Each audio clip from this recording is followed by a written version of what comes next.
Sesaat lagi Anda akan mendengarkan program Renungan Sahabat Seperjalanan bersama Pendeta Wendy Pratama.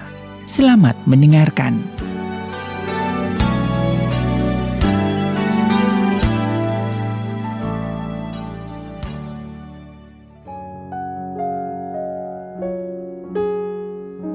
Selamat berjumpa kembali di dalam layanan audio Sahabat Seperjalanan. Hari ini adalah hari Minggu 13 Februari 2022. Tema renungan dan saat teduh kita dengan judul Berburu Harta Karun. Berburu Harta Karun. Firman Tuhan terambil dalam Matius 13 ayat yang ke-44. Demikian bunyi firman Tuhan. Hal kerajaan sorga itu seumpama harta yang terpendam di ladang, yang ditemukan orang lalu dipendamkannya lagi. Oleh sebab sukacitanya, pergilah ia menjual seluruh miliknya lalu membeli ladang itu. Mari kita berdoa. Bapa yang di dalam sorga, kami boleh belajar kebenaran firman Tuhan berburu harta karun yang terdapat dalam Matius 13 ayat yang ke-44, sehingga kami boleh menemukan harta karun yang sesungguhnya. Di dalam nama Tuhan Yesus kami berdoa, amin. Shalom sahabat seperjalanan yang dikasihi Tuhan. Kalau berbicara tentang masalah harta dan perhartaan, itu adalah kebutuhan manusia. Kalau kita dicukupkan oleh harta yang cukup dalam hidup kita, kita akan mengalami ketenangan karena uang dan harta itu bisa menjawab banyak persoalan dalam kehidupan. Namun harta pun juga punya keterbatasan dan sisi-sisi bahayanya. Sahabat seperjalanan, mari kita belajar seimbang melihat kedua hal ini. Karena harta secara ekonomi, harta secara materi adalah bagian juga berkat Tuhan yang diberikan dari mulai perjanjian lama. Bagaimana Abraham diberkati, bagaimana Salomo diberkati, bagaimana Daud diberkati, dan bagaimana anak-anak Tuhan di zaman terdahulu termasuk Ayub diberkati dengan harta-harta yang berlimpah. Namun kami ingin belajar dan juga sahabat seperjalanan bagaimana seimbang menyikapi hal tersebut. Dalam firman Tuhan yang kita baca Matius 13 ayat yang ke-44, itu harta diumpamakan dengan hal kerajaan sorga itu seumpama harta yang terpendam di ladang, lalu ditemukan orang, lalu dipendamkannya lagi. Oleh sebab itu sukacitanya, pergilah ia menjual seluruh miliknya lalu membeli ladang itu. Ada pergantian harta. Di sini bertemu dengan dua harta. Harta yang pertama adalah hal kerajaan sorga. Jadi artinya orang yang menjual seluruh miliknya itulah harta yang dia miliki. Kemudian dia menggantikan dan membeli harta yang dari harta yang ada di tangannya. Kemudian dia membeli harta yang dikatakan dalam firman Tuhan yang ada di ladang, yang ada di bawah tanah. Dan dia membeli apa yang ada di dalam tanah, kemudian melepaskan apa yang ada di dalam genggaman tangannya. Melepaskan apa yang ada dalam genggaman tangannya dan membeli apa yang ada di dalam tanah. Sahabat seperjalanan, harta yang ada di dalam tanah atau harta karun tentu tidak terlihat. Setiap harta karun yang ditemukan itu kalau tidak di dalam tanah, ada di dalam perairan atau di tempat-tempat yang tidak diketahui oleh orang sebelumnya. Sahabat seperjalanan yang dikasihi Tuhan, apa makna keduanya? Yang pertama kita akan bahas tentang harta karun secara materi.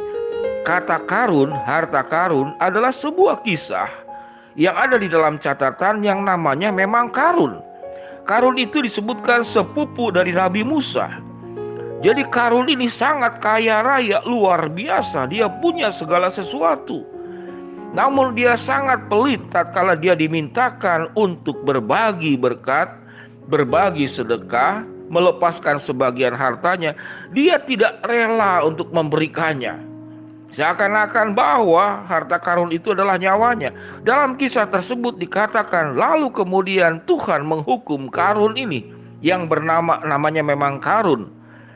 Menghukum karun ini sepupu Nabi Musa, seluruh hartanya itu tenggelam ke dalam tanah. Dan kemudian karena karun tidak mau melepaskannya, maka karun pun tenggelam ke dalam tanah bersama dengan seluruh harta bendanya, dan Karun mengalami kematian. Itulah kisah tentang Karun. Oleh sebab itu kenapa disebut harta karun.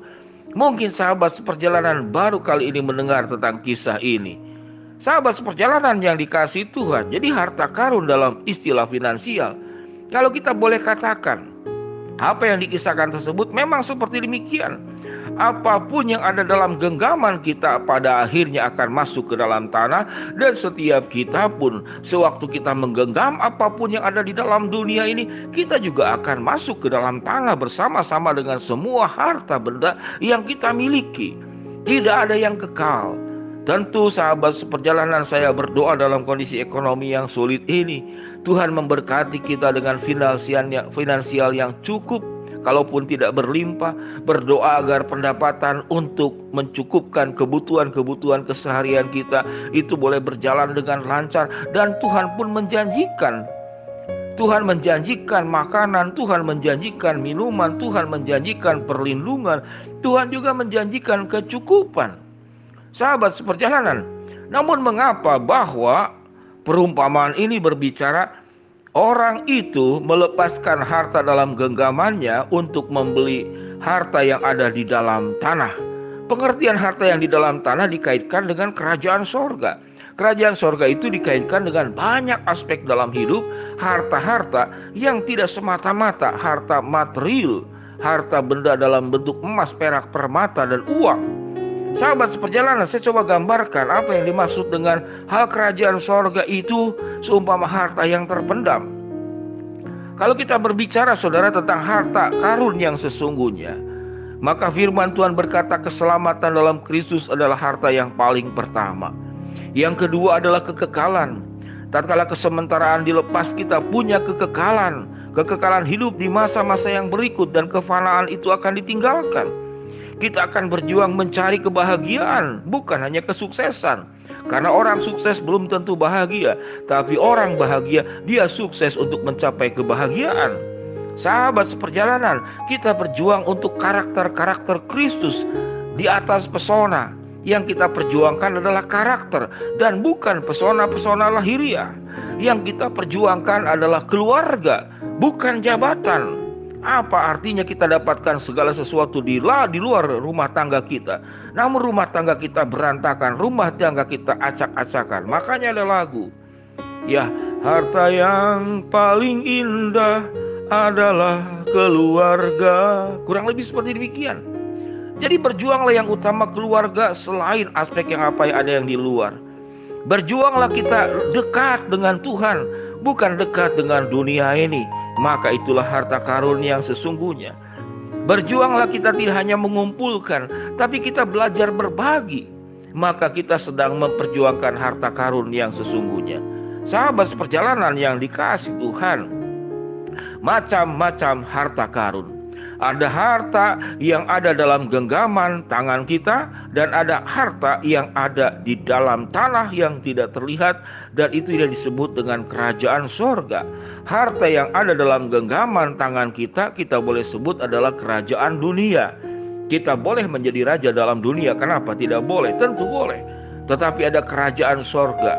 Setiap kehidupan yang berhubungan dengan kekekalan, setiap kehidupan yang berhubungan dengan karakter, setiap kehidupan yang berjuang bagaimana kita dekat dengan Tuhan, tidak hanya dekat dengan dunia.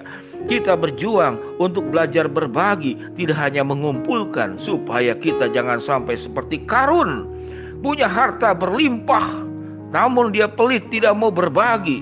Akhirnya dikutuk Tuhan, masuk ke dalam tanah semua harta bendanya, dan dia pun masuk bersama dengan harta bendanya ke dalam tanah. Maka berakhirlah kehidupan. Sahabat seperjalanan, mari kita berburu harta karun yang sesungguhnya. Tidak hanya masalah material, tidak hanya berbicara tentang emas, perak, permata dalam dunia ini, namun ada emas, perak, permata yang jauh lebih kekal yang harus kita perjuangkan. Mari kita berdoa.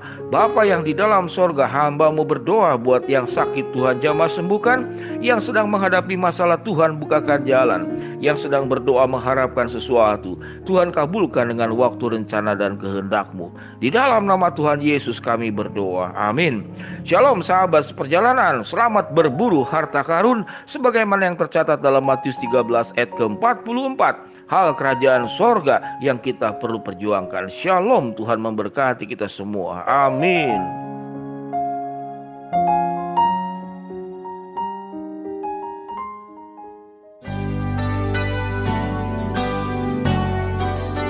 Anda baru saja mendengarkan program Renungan Sahabat Seperjalanan bersama Pendeta Wendy Pratama. Terima kasih atas perhatian Anda. Tuhan Yesus memberkati.